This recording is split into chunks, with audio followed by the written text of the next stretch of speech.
রাবেয়া খাতুন ফাউন্ডেশনকে। আজকের এই অনুষ্ঠানটা আয়োজন চ্যানেল আই আর রাবেয়া খাতুন ফাউন্ডেশন অঙ্গাঙ্গিভাবে জড়িত, কিন্তু তারপরেও রাবেয়া খাতুনের নামটা থাকাতে এটা আমার কাছে একটা অন্যরকমভাবে অর্থবহ হয়ে উঠেছে।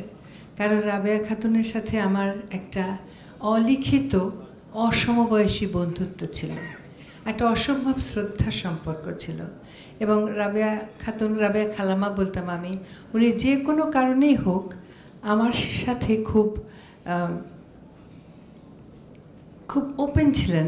ওর জীবনের অনেক প্রাপ্তি, একজন ওই মাপের একজন লেখক, তার জীবনের প্রাপ্তি অপ্রাপ্তি, ক্ষোভ, হতাশা আমার সাথে অনায়াসে শেয়ার করতেন এবং আমরা ঘন্টার পর ঘন্টা গল্প করতাম। রাবেয়া খালাম্মার যে এই জিনিসটা আমাকে আকৃষ্ট করেছে এবং আমি শিখেছি খালাম্মার কাছ থেকে, যে খালাম্মার জীবন বোধ এবং জীবনের প্রতি ভালোবাসা। মানে যখনই বাইরে যেতাম উনি ঘুমের থেকে উঠে একদম টিপটপ, কেউ ওনাকে কখনো অগোছালো অবস্থায় বোধহয় দেখেনি। ওয়ালটন ফ্রিজ কিনে অনেকের মতো আপনিও হয়ে যেতে পারেন মিলেনিয়াল, সেরা পণ্যের সেরা অফার।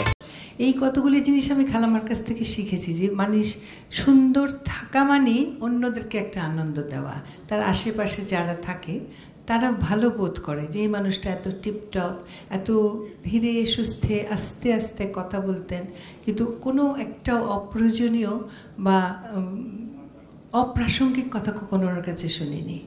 খুব ধীরে প্রত্যেকটা কথা গোছানো এবং গুছিয়ে বলতেন, এবং কথার ভেতরের গভীরতার সবসময় বোঝা যেত।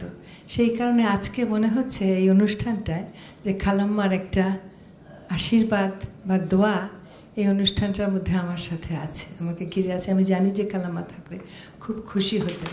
একবার কলকাতায় মনে আছে, আমরা অনেক জায়গায় গেছি, কলকাতায় বইমেলার একটা অনুষ্ঠানে গেছি, তো খালাম্মা একটা খুব সুন্দর শাড়ি পরেছেন, নেভি ব্লু কালারের। তো আমি খালাম্মাকে বলছি যে খালাম্মা যা সুন্দর আপনার শাড়িটা, তো বলছি তোমার খুব ভালো লেগেছে, আপনি খুব সুন্দর আর আপনাকে খুব মানিয়েছে।